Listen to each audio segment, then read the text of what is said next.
Ayan, wala tayong ulam guys, mga kaprobinsya. Ito, manguha tayo muna natin talbos ng kamuting kahoy. Ilagay natin doon sa dalag na nahuli namin kahapon. Ito lang, tapos diktikin.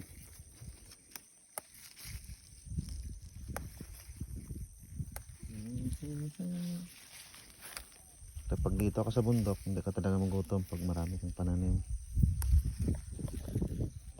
Ito na yung kinuha natin na talbos ng kamuting kahoy. Tapos dito, dikdikin natin yan.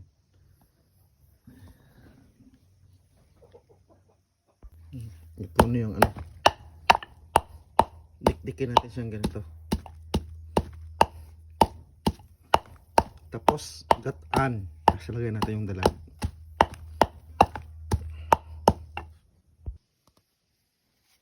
Ayun maliit kasi dikdikan madami namin pagod mag yan sarap yan mamaya.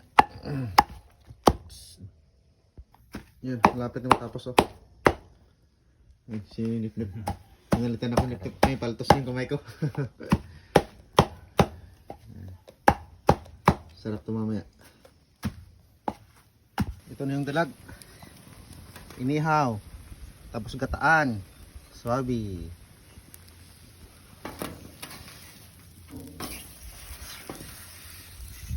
Ayun gata na lang yan mamaya.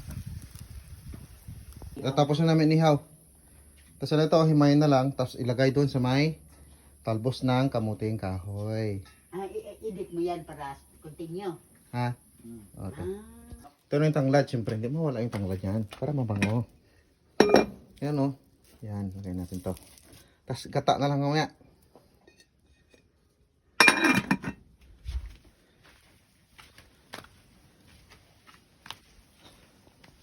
Food ko rin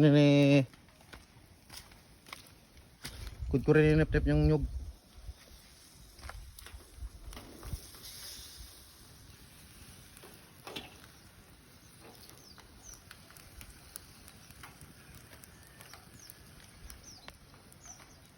Ilagay na natin yung pangalawang gata. Mausok.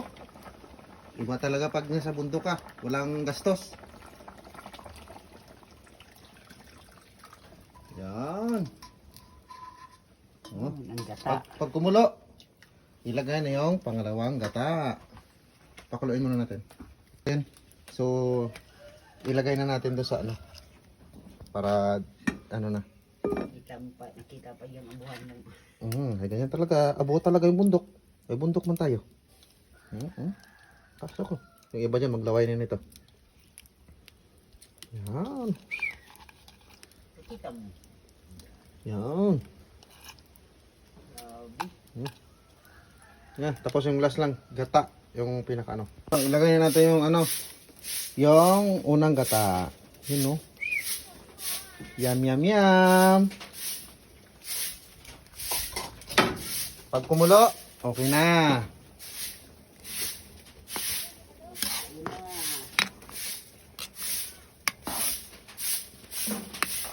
Paborito ni Kuya to yung kuha ng talbos ng daw ng kamuting kahoy. Yan, betin natin. Wow, luto na siya. Ayun parami na naman tayo nito ng kain mamaya.